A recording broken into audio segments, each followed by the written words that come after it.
Hi guys, I'm Lauren. Welcome to my channel. You guys subscribing every single week and it just blows my mind. I am so grateful. Thank you guys. Thank you so much. I really appreciate it.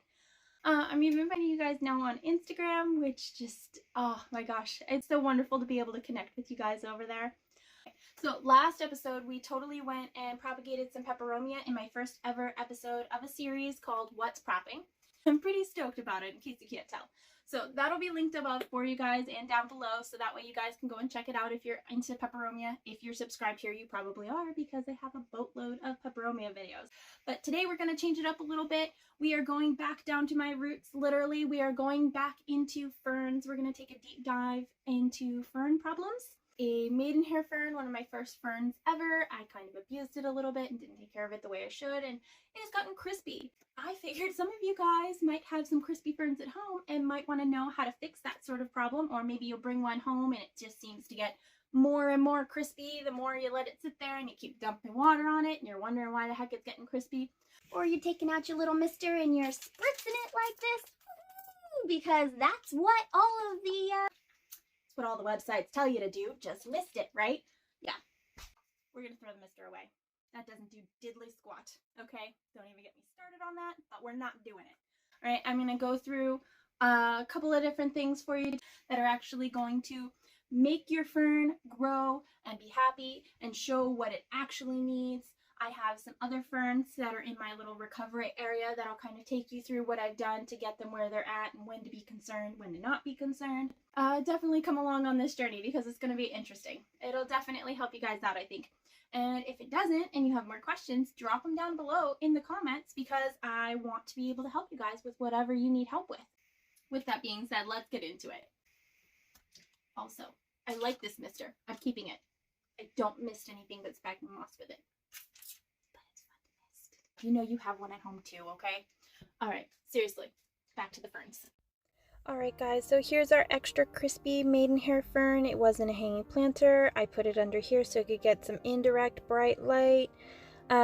Just hoping it would regrow a little bit before we had to chop some things off. You can see there's lots of brown bits in here that just need a good trimming. So that's going to be the first step. We're going to go ahead and cut all this dead, yucky growth off. It was in too big of a pot and it was in a hanging basket, and that's just not a good combo.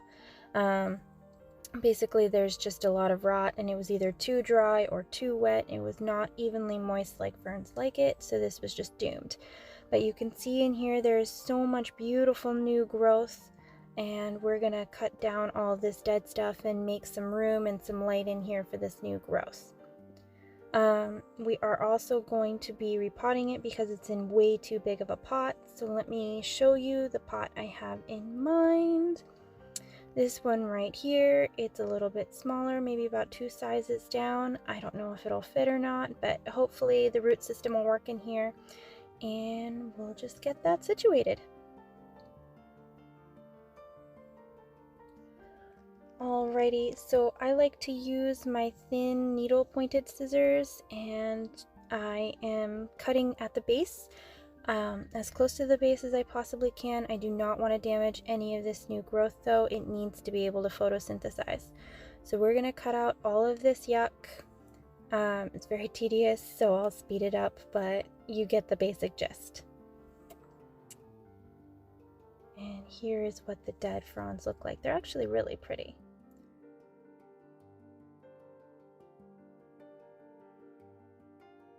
I'm just gonna trim all of this. You've got to be very, very careful. Do it little stem by stem. Like I said, it's very, very tedious to get it all out, but it will be worth it in the end when you have all of this beautiful green foliage actually able to photosynthesize and get out.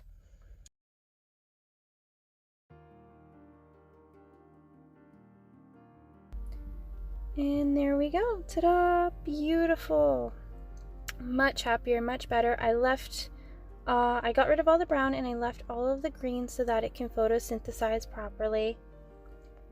And now we just have to repot it and give it some good nutrients so it can grow properly. Here is some bark. This is by no means like my recipe. I'm just kind of testing this out. I try a new recipe with every fern until I figure out which one works. So I'm just doing some wood chips, some bark, and then I've got some sphagnum moss here. I'm going to do 2 cups of worm castings because worm castings are my preferred fertilizer of choice. It's just natural food for plants that is not going to burn their roots, and you can give them a little bit of that boost right immediately after repotting, and I love to be able to do that. And my ferns seem to love it too. All of my plants do. So if there's one soil amendment I would definitely recommend, it would be worm castings. And then I'm just adding a little bit of soil here. I'll mix it up so you can kind of see the basic consistency. Like I said, I'll do a completely different video on actual soil recipe for ferns. This is just a quick and dirty. I'm not even measuring anything out really. So I'm sorry, I've got a car going by. But this is what it's supposed to look like here for you. And you just want it to be moisture retentive but airy. Just think of what would be on the floor of a forest. So, and I'm just gonna plop some of these down here. I want some of the wood chips to block the drainage hole a little bit. I do not like to use some type of net or anything to block that. I don't want it to get all tangled in the roots. So we're just gonna plop it in here. Now is the nitty-gritty dirty part, just figuring out with your hand where the root ball is. You don't want to just pull everything up. I know this is not all roots, and I know a lot of these root systems have been destroyed and rotted from the soil, so sorry, this car is just crazy today. So I'm just gonna pull all of this out and just get rid of all of the excess soil and try to get all of this yuck off. I can smell that there has been some rot.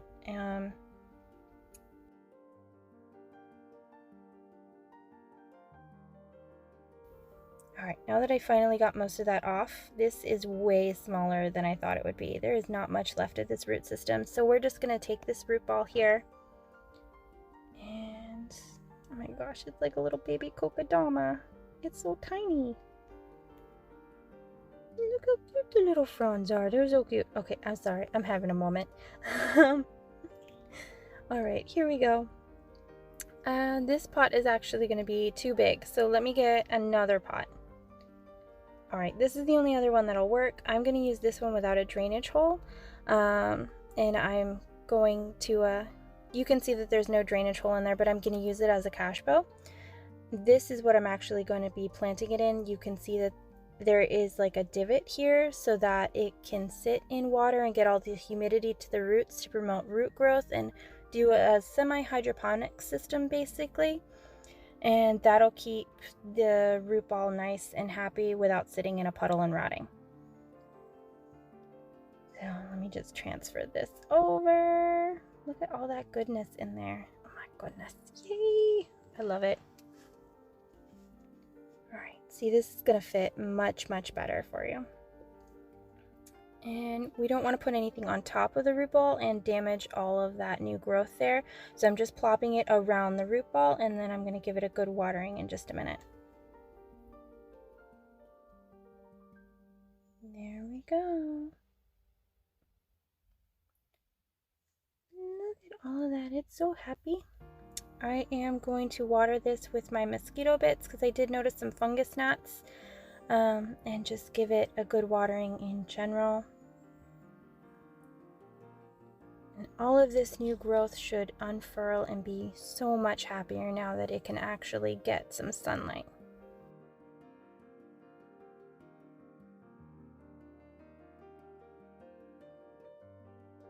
Alright, now that we got this beauty all potted up and into something that's actually going to help it and allow it to grow even more, we're going to stick it in my northern window. And it's going to get the light it needs. And while we're over there, we're going to take a look at some of my other plants that I have over there, some of my other ferns that I have over there. And hopefully it'll be happier. So this is my northern window. I like to have this tray under my ferns to build up their humidity. They're not sitting in water. I'll show you in a minute. This is some browning not to be worried about. This one little brown strand, not anything to be worried about. It just got a little sunburnt here. Just a little too much sun one day. But you can see most of it is healthy and happy. There's just some little brown tips that are a little cranky, the very edges of a couple of leaves. It's not that big a deal, nothing to be concerned about.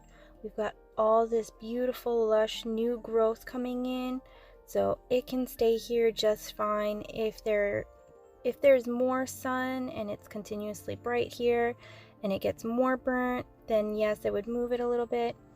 This is again a little sun bleached, but it's got this beautiful luscious pink new growth. I love this maidenhair fern. Oh, the other one was a lemon button fern, I'm sorry, but this one is a maidenhair fern. But it's absolutely awesome. These are wonderful, wonderful plants, and these little brown tips here, it's a little cranky that I'm not watering it with filtered water, but it's still pushing out new growth, so it's fine. Nothing to be concerned about here. And let me show you my other fern over here. Here you go. This is another maidenhair fern. This is a rosy maidenhair fern. All of these lighter colored ones and pinkish colored ones here, the little fronds sticking out, they're all new growth. And they're supposed to come in all rosy and turn green as they get older, which is awesome. This is all new growth in my environment, so it's going to be happy. This is the fronds that were in the store for the store's environment, so you can tell that it did not like being here with me and my water. I just use well water, I don't do anything crazy, and they're a little more finicky. But you can see all this new growth is coming in here. It just looks so cool. Little baby maidenhair fern unfurling. But again, it's happy, it's sitting in the northern light, nothing to be concerned about. When you bring home a fern, it will die back a little bit and adjust to your environment. As long as it pushes out new growth, you are good. And let me show you how I take care of this. I just put it in a crystal tray right there, and I bottom water it. You can see right there. And you can see kind of like the little divots there, so that it's not sitting in a puddle for forever, just a little bit. And the same with these guys here. There is a drainage hole, but it is a lip there, so it's not sitting in a puddle soaking up water the entire time, which you don't want. You don't want it sitting there. And then I do use the hydrometer right over here, and I want to keep it around 45-50%. Any higher is great, no lower than 40% though. So, and it'll go up. This is how I pour the water in for you guys, so you can kind of see. Just whenever I notice it's dry, I just give it more water, and that's how I basically water them. I allow them to soak it up, and they allow the rest of it to evaporate. I do the same over here. I pour the water and then I allow it to evaporate, actually increasing the humidity. There is no misting here. And I'm just going to put our new maidenhair fern right over here. Our little newly repotted baby. And just let all of these new little baby fronds unfurl in some sunlight, and it's going to be so much happier here. And then what I do to increase humidity is use a humidifier. This is just a cheap $30-$40 one from Walmart in the baby section.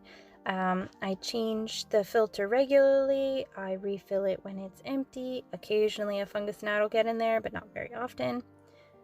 You can see the filter kind of covers it, so it's not just spraying water everywhere. It's really nice. I'm actually going to refill it for you now. We'll just put some water right in here. I use room temperature well water for my humidifier, and it does fine. I change every 6 months. I change the filter, and I run this 24/7 all day, every day. But super simple.